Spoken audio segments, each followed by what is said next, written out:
Serial killers often are loners who fear all relationships and seek to control, to destroy other people to eliminate the possibility of another humiliating rejection.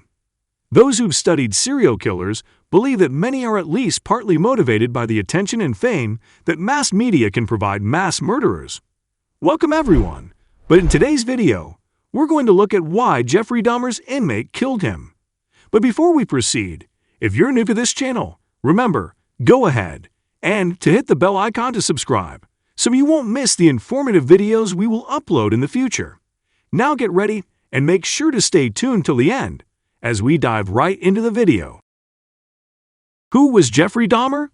Jeffrey Dahmer was an American serial killer who took the lives of 17 males between 1978 and 1991.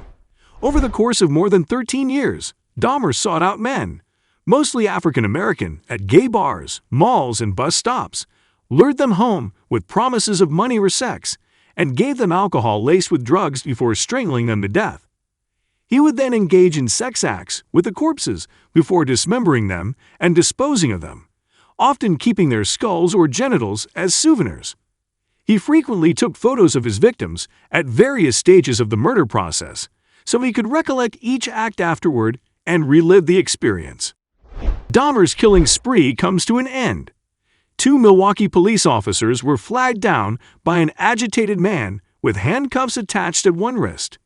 Tracy Edwards, 32, told the officers a freak had placed the handcuffs on him and that he had spent the better part of the evening trying to escape from a nearby apartment where he was being held captive.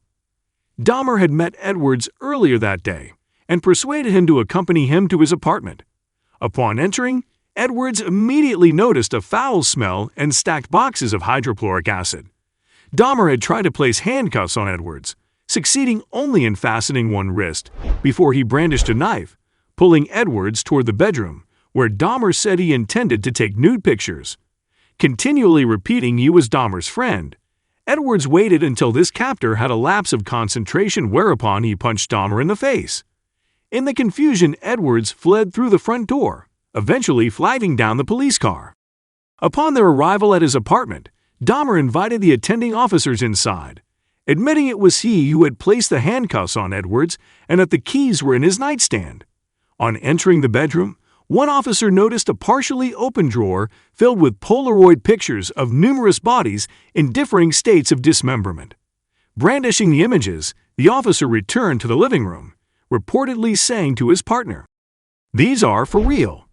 Seeing the images, Dahmer attempted to escape, but was quickly subdued by police, who immediately called for assistance. When authorities opened Dahmer's refrigerator door, they found the severed head of a black male on the bottom shelf. Authorities would discover 4 other severed heads in Dahmer's kitchen, 2 human hearts in the refrigerator, 7 skulls in Dahmer's bedroom, as well as an entire human torso in his freezer. Further investigation at the apartment would reveal preserved sexual organs, 2 entire skeletons, severed hands, and a further 3 torsos submerged in acid. Why Jeffrey Dahmer's inmate killed him?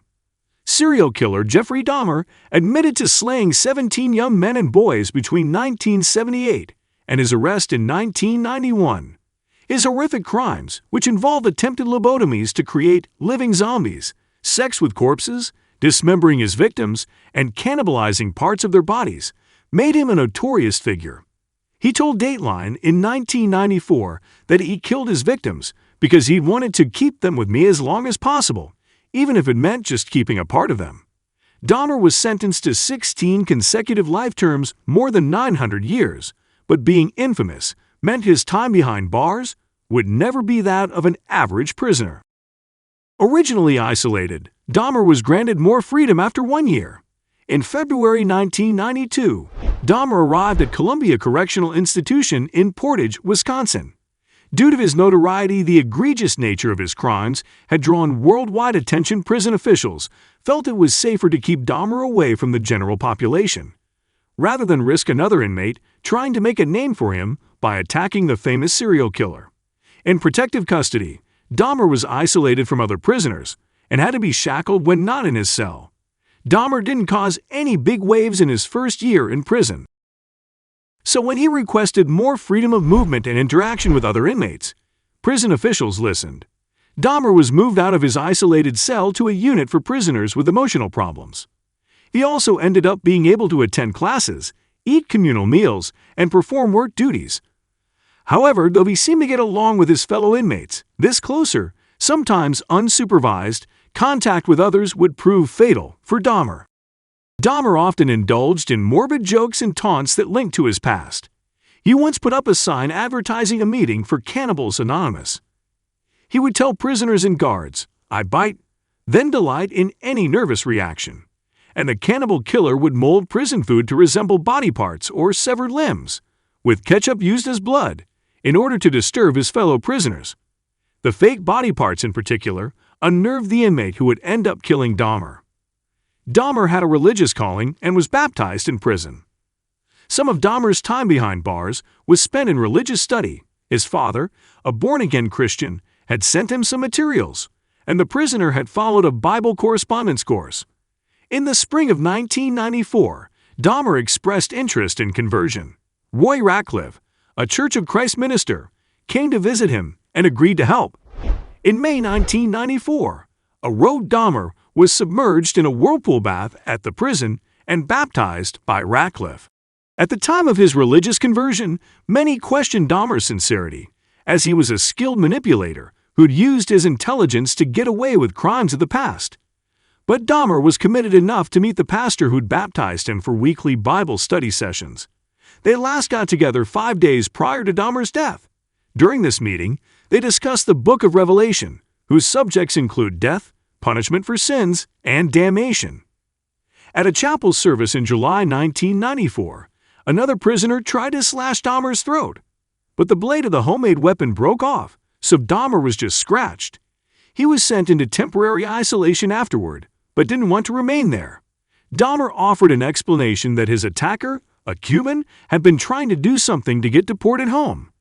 This prompted the prison to label the attack an isolated incident, and officials therefore decided their famous prisoner could return to live among the general population. Dahmer was murdered while cleaning the prison's bathroom. During a 13-year period, Dahmer, who lived primarily in the Midwest, murdered at least 17 men. Most of these men were young, gay African Americans who Dahmer lured back to his home, promising to pay them money to pose nude for photographs. Dahmer would then drug and strangle them to death, generally mutilating and occasionally cannibalizing their bodies. Dahmer was finally arrested on July 22, 1991, and entered a plea of guilty but insane in 15 of the 17 murders he confessed to committing. In February 1992, the jury found him sane in each murder, and he was sentenced to 15 consecutive life sentences. 2 years later, Dahmer was killed at the age of 34 by fellow inmate Christopher Scarver, who also fatally beat the third man on their work detail, inmate Jesse Anderson. Scarver's motive in killing the two men is not entirely clear. However, in his subsequent criminal trial, he maintained that God told him to kill Dahmer and the other inmate. Scarver, already serving a life term for murder, was sentenced to additional life terms and transferred to a federal prison. That's all for today's video. Feel free to share any helpful information we've missed in the comments below. Don't forget to like the video and hit the subscribe button so you don't miss any new videos from our channel. Thanks for watching and see you all soon.